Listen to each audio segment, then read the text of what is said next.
Hello, good morning friend. कल मैं आप लोगों को क्लास में हेक्सा फ्रेम के बारे में बताया था। आज हम लोग चर्चा करेंगे हेक्सा ब्लेड के बारे में।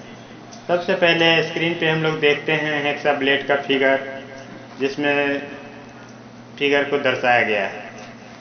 अब इस फिगर में हमारा यहाँ से लेके सबसे एंड ओर से दूसरे एंड ओर की दूरी को हम लोग हेक्सा ब्लेड का ओवरऑल साइज कहते हैं या ओवरऑल लेंथ कहते हैं।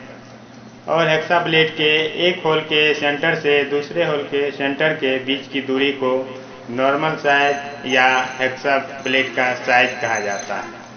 और इसी से हम लोग मार्केट से कोई भी ब्लेड खरीदने जाते हैं तो इसी से साइज माप पर खरीदा जाता है। इसे बोलते हैं पिन होल, जिसे हेक्सा फ्रेम में फिट किया जाता है। अब यहाँ पे जो दिख रहा है ये है हमारा तीत। अब नेक्स्ट यहाँ पे हेक्सा ब्लेड जो है हमारा high carbon steel, high speed steel या टंगस्टन स्टील का बना होता है।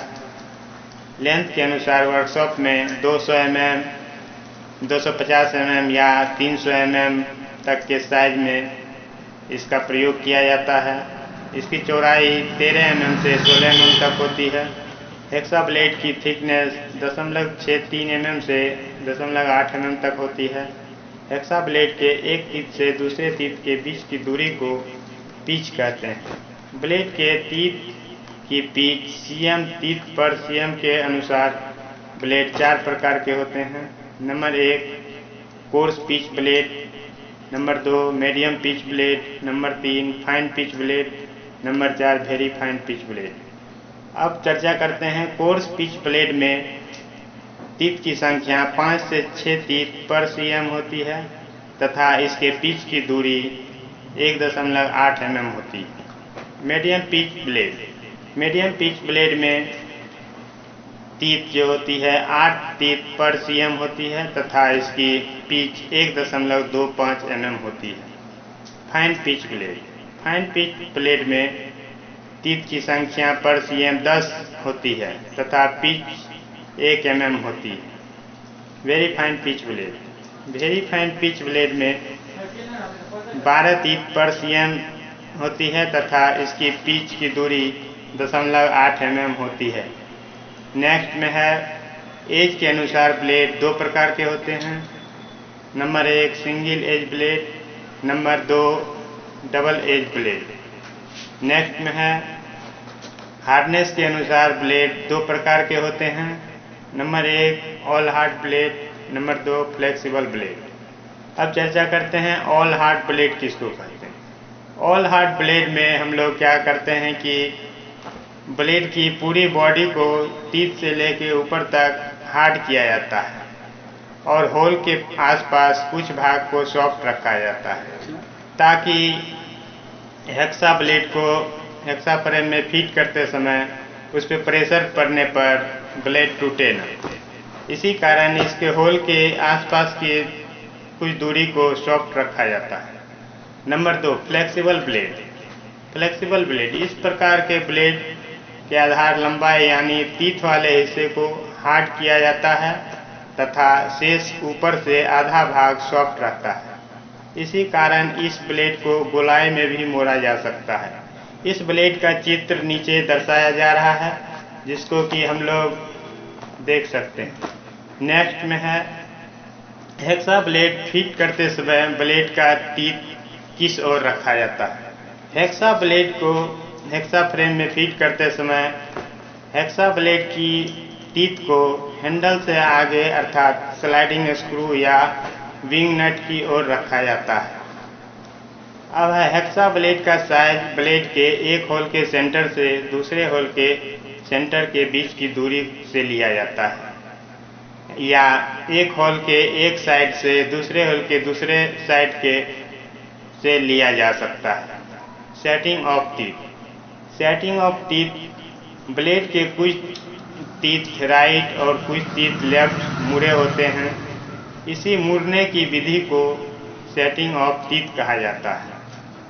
सेटिंग से कटिंग अच्छी होती है और ब्लेड के द्वारा काटे गए ग्रूव की चौड़ाई ब्लेड की मोटाई से अधिक होती है, जिससे ब्लेड ग्रूव में फंसता नहीं है और घर्षण कम होता है। नेक्स्ट में है सेटिंग ऑफ टीथ कितने प्रकार की होती है। सेटिंग ऑफ टीथ 3 प्रकार से की जाती है। Number 1 single alternate, number 2 double alternate, number 3 zigzag setting. अब हम लोग चर्चा करते हैं नंबर 1 सिंगल अल्टरनेट टीथ पे। तो सिंगल अल्टरनेट टीथ इस प्रकार की सेटिंग में एक टीथ दाएं तथा एक टीथ बाएं तथा प्रत्येक 5वां टीथ सीधा रहता है और इसी सीधे चिप मतलब टीथ से कटिंग चिप्स को बाहर निकाला जाता है। और नंबर है 2 डबल अल्टरनेट। इस प्रकार के सेटिंग में एक साथ 2 दांत बाएं तथा 2 दांत दाएं को डबल अल्टरनेट। इस प्रकार के सेटिंग में 2 दांत बाएं तथा 2 दांत दाएं को मोड़े जाते हैं तथा अगला टीथ सीधा होता है, जो कि कटिंग चिप्स को बाहर निकालने में सहायता करती है। ऐसी सेटिंग मीडियम पिच ब्लेड में पाई जाती है। सिंगल और डबल अल्टरनेट सेट को स्टैगर्ड सेट भी कहा जाता है। नंबर 3 में है जिग जैग सेटिंग। इसे वेव सेटिंग भी कहते हैं। इसके कुछ टीथ दाएं और कुछ टीथ बाएं झुके होते हैं। इस तरह की सेटिंग फाइन पिच ब्लेड या वेरी फाइन पिच ब्लेड में पाई जाती है। अब अगला हमारा हेक्साइन। हेक्सा द्वारा धातु काटने की विधि को हेक्साइन कहते हैं।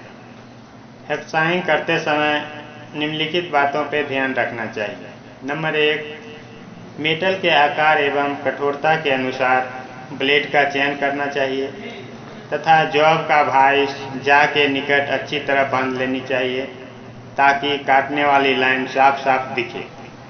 नंबर 2 में है हेक्साइन करते समय बाएं हाथ के अंगूठे के साथ धातु पर गाइड कट लगाना चाहिए, जिससे कि ब्लेड फिसलता नहीं।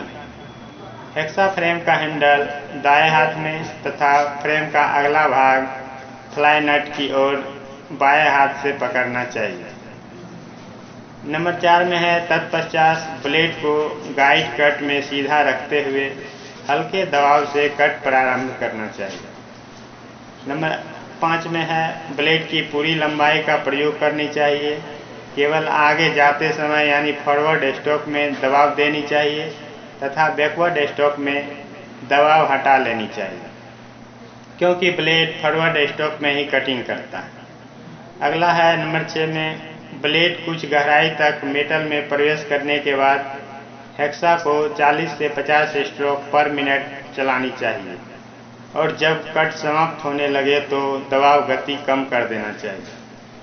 अगला है 7 नंबर में यदि पतली सीट हो तो हेक्सा द्वारा कटिंग करते समय सीट को लकड़ी के 2 ब्लॉक के बीच दबाव देकर काटनी चाहिए। नेक्स्ट है सेफ्टी। सेफ्टी है मेटल के अनुसार सही ग्रेड का ब्लेड प्रयोग करना चाहिए, अर्थात मोटे जॉब के लिए कोर्स पिच ब्लेड तथा पतले जॉब के लिए फाइन पिच ब्लेड। जॉब को भाइस जा से अधिक ऊंचा नहीं बांधना चाहिए, अन्यथा चैटरिंग करेगी। और हेक्साइन करते समय हमें कूलेंट का प्रयोग करना चाहिए। इस तरह हमारा हेक्सा ब्लेड पूरा किया और अब नेक्स्ट क्लास में हम लोग चीजल के बारे में चर्चा करेंगे, जो कि कल प्रारंभ होगा।